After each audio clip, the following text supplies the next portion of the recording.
Ikalawang Kabanata.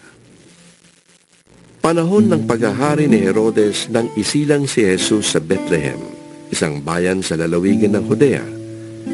May ilang pantas noon na dumating sa Jerusalem mula sa silangan. Nagtanong-tanong sila, Nasaan ang ipinanganak na hari ng mga Hudyo? Nakita namin sa silangan ng kanyang tala, kaya't naparito kami upang siya'y sambahin. nang mabalitaan ito ni Haring Herodes, ay naligalig siya. Gayon din ang buong Jerusalem. Kaya't tinipon niya ang lahat ng mga punong pari ng mga Hudyo at mga tagapagturo ng kautusan ng bayan at sila'y tinanong, Saan ba ipapanganak ang Mesiyas? Sa Bethlehem na nasa Judea po, Tugon nila, sapagkat ganito po ang isinulat ng propeta.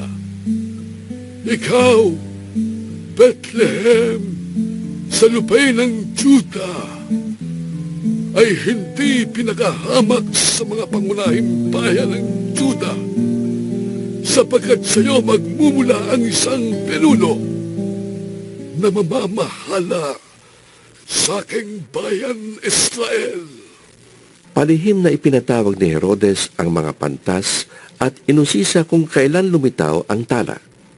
Pagkatapos, sila ay pinapunta niya sa Bethlehem na ganito ang bilin. Hanapin ninyong mabuti ang sanggol. Kapag nakita niyo siya, ipagbigay alam ninyo sa akin upang ako malay makasamba rin sa kanya. Pagkarinig sa bilin ng hari, ay lumakad na nga ang mga pantas. Ganun na lamang ang kanilang tuwa nang makita nilang muli ang talang nakita nila sa silangan. Pinangunahan sila nito hanggang sa tumigil ito sa tapat ng kinaroroonan ng bata.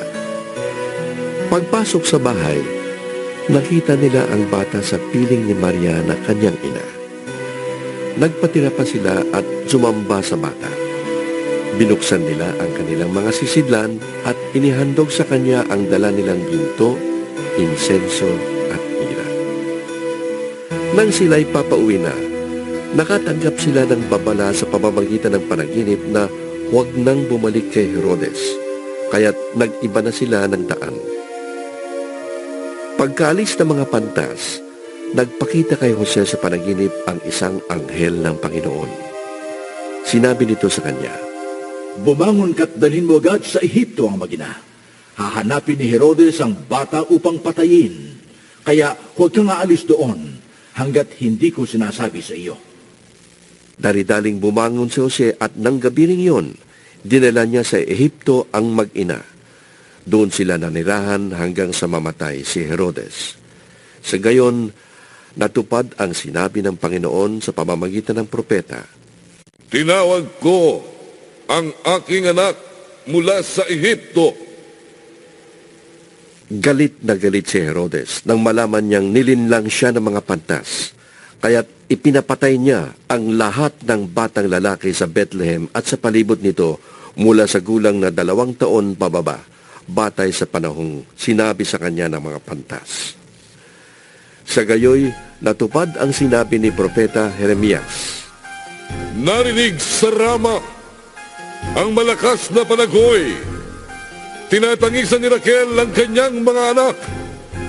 Hindi siya maliw dahil sa pagkamatay nila. Pagkamatay ni Herodes, nagpakita kay Jose sa Ehipto ang isang anghel ng Panginoon sa pamamagitan ng isang panaginip. Sinabi sa kanya ng anghel, Bumangon ka. Iuwi mo na sa Israel ang mag-ina, sapagkat patay na ang mga nagtatangka sa buhay ng bata. Kaya't bumangon si Jose at iniuwi sa Israel ang mag-ina. Ngunit nang mabalitaan niyang naghahari sa Judea si Arkelao na anak ni Herodes, natakot siyang pumunta roon. At dahil sinabihan siya sa panaginip, sa Galilea sila tumuloy at doon nanirahan sa bayan ng Nazaret. Sa gayon, natupad ang sinabi ng mga propeta tungkol sa Mesiyas. Siya'y tatawaging Nazareno.